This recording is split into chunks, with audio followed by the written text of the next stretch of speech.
आपण पाहतात इनगॉ 24 तास. आगरवाडा गणेशोत्सव मंडळाच्या वतीने ज्येष्ठ नाट्य कलावंतांचा गौरव करण्यात आला.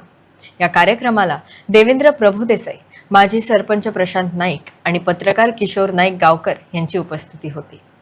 कला क्षेत्रातील योगदानाची दखल घेत हा विशेष सन्मान प्रदान करण्यात आला.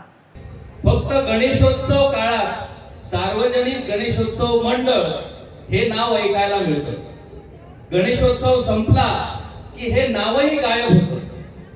पहिल्यांदाच गणेशोत्सव नसताना सार्वजनिक गणेशोत्सव मंडळाकडनं एखादा कार्यक्रम आयोजित होतोय असं पहिल्यांदाच मला बघायला मिळतंय. अर्थात आज गणेश जयंती जरी असली तरी गणेश जयंतीचे कार्यक्रम हे वेगवेगळे देवस्थानं करत असतात, परंतु सार्वजनिक गणेशोत्सव मंडळ आज गणेश जयंतीच्या निमित्तानं असा कार्यक्रम घडवून आणतं आणि त्या कार्यक्रमात गावातल्या ज्येष्ठ कलाकारांचा सन्मान केला जातो.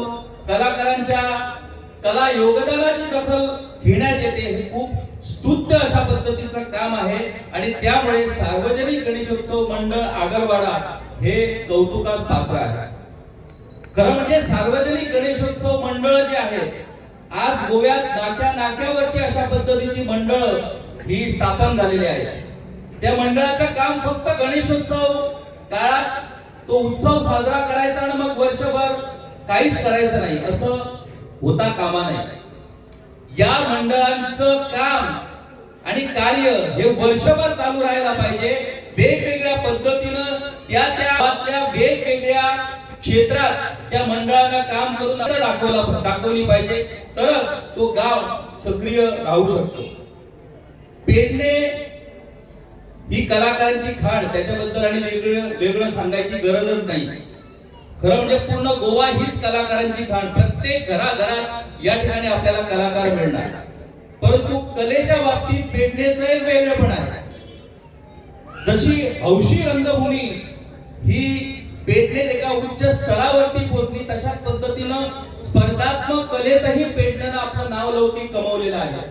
पूर्वी पारसे युवक संघ, त्यानंतर तुये युवक संघ कला अकादमीच्या वेगवेगळ्या स्पर्धांमध्ये नेहमीच अव्वल ठरायचं. आजच्या घडीला कासारवर्णे, इब्रामपूर या गावातल्या अनेक संस्था आज वेगवेगळ्या स्पर्धातून अव्वल बक्षीस प्राप्त करताना आपल्याला दिसतात. त्यामुळे कलाकार या इथल्या जमिनीतच रुजलेला आहे. परंतु ही कला आज हौशी कला जी आहे ती कमी होताना दिसते. आपल्याला कुठेतरी आजचे युवक हे त्या कलेपासून कुठेतरी दूर जाताना आपल्याला दिसते. त्यामुळे जसं बाळानं सांगितलं की ज्येष्ठ कलाकार जे आहेत त्या कलाकारांनी या युवा कलाकारांना प्रोत्साहित करून ही हौशी रंगभूमी टिकवणं गरजेचं आहे. ही टिकायला पाहिजे. नाटक ही केवळ मनोरंजनाचा भाग नाही. नाटक ही मनोरंजनाबरोबरच जागृतीचं एक माध्यम होतं. यापूर्वीही होतं, आताही आहे. आणि त्यामुळे अत्यंत प्रभावी माध्यम म्हणजे ज्या गोष्टी आम्ही शिक्षणातून शिकलो नाही त्या गोष्टी आम्ही नाटकातून शिकलो. अनेक गोष्टी इतिहास तर आम्ही पूर्णपणे नाटकातून शिकलो. वेगवेगळी नाटकं बघून, वेगवेगळी नाटकं करून आम्ही शिवाजी महाराज काय हे आपण शिकलो. ते पुस्तकाने जर वाचायला गेलो असतो तर आपल्याला शिवाजी महाराजांची ओळखच झाली नसती. त्यामुळे अशा अनेक गोष्टी ज्या आहेत त्या आपल्याला नाटकातून शिकायला मिळाल्या आणि त्यामुळे अशाच ही जी परंपरा आहे ती परंपरा या नव्या पिढीनं पुढे नेणं गरजेचं आहे. परंतु त्याचबरोबर आणखी एक महत्वाची गोष्ट आपण लक्षात घेतली पाहिजे, जी मगाशी बाळा नाईक यांनी सांगितली की आज जमाना बदललेला आहे. कला ही आहेच, परंतु कलेबरोबर आज अनेक सामाजिक प्रश्न आहेत. ज्या सामाजिक प्रश्नावरतीही अशाच पद्धतीनं गावातल्या लोकांनी एकत्र येऊन चर्चा करणं गरजेचं आहे.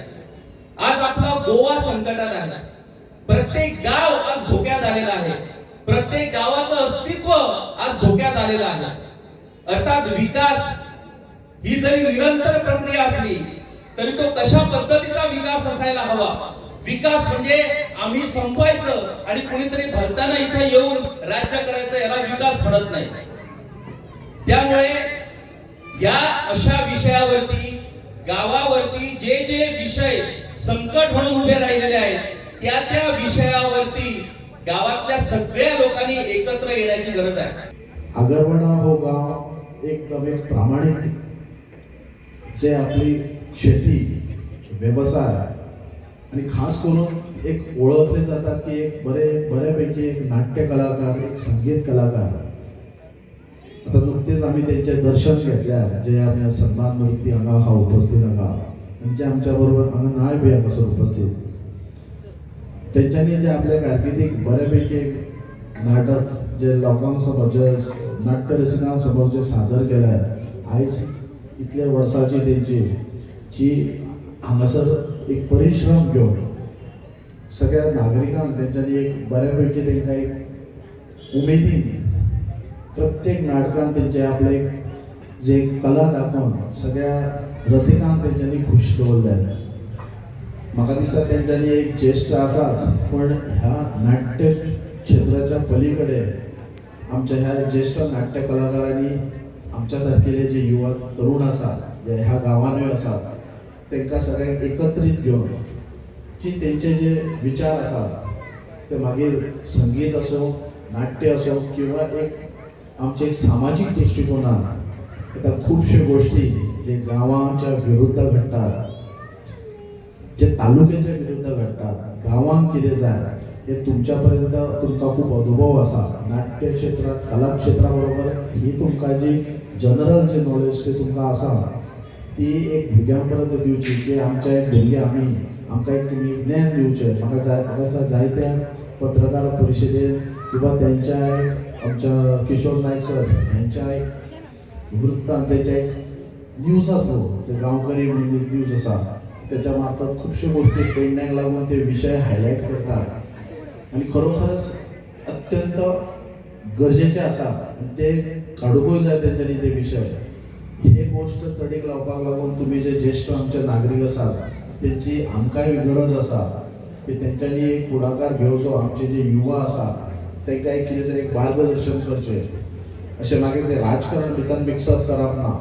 अशीच एक व्यासपीठ करचें जे गांवांच्या विरोधान आसात गोष्टी ते आमचे ज्येष्ठ कलाकारांनी आमकां एक सांगचे की अशे विशय आसात की गांवांच्या हिता विरुद्ध आसा. गांवाच्या हितासाठी जे कितें गोष्टी आसा ते आमकां एक मार्गदर्शन करचें जेणे करून आमी जे युवा पिढी आसा जे आगरवाड्या आसो किंवा आनी इतर गांवांतले तेंच्यांनी तेंचे विचार आयकून ते एक आमी फुडें सरचे आणि गांवाच्या हिताक लागून कितें जावं शकता ते आमी करचे. आगरवडे गांव दोन गोष्टी खातीर खास प्रसिद्धी आसा. एक प्रसिद्ध आसा तो मिठा खातीर. हे मीठ जे आसा हे आमच्या जिवनांत रूच हाडटा. ज्या प्रत्येक खाद्य पदार्थांत मीठ ना जाल्यार बेचव जाता आणि हे रूच हाडपी मीठ म्हणून हो गांव खूब प्रसिद्ध आसा. त्याच बरोबर जीवनात कला ना जाल्यार जीवन बेचव जाता आणि ह्या कले खातीरय हे गांव खूब प्रसिद्ध आसा. ह्या खातीर ह्या गांवाचे जितले कौतुक करत तितले थोडे. सगळ्यांक मागता की तांच्यांनी जोरदार ताळयो मारून ह्या संस्थेचे अभिनंदन करचे कौतुक करचे की तांच्यांनी ही जुनी कला हौशी नाट्य कला ही जोपासल्या आणि ते फुडें व्हरत आसा.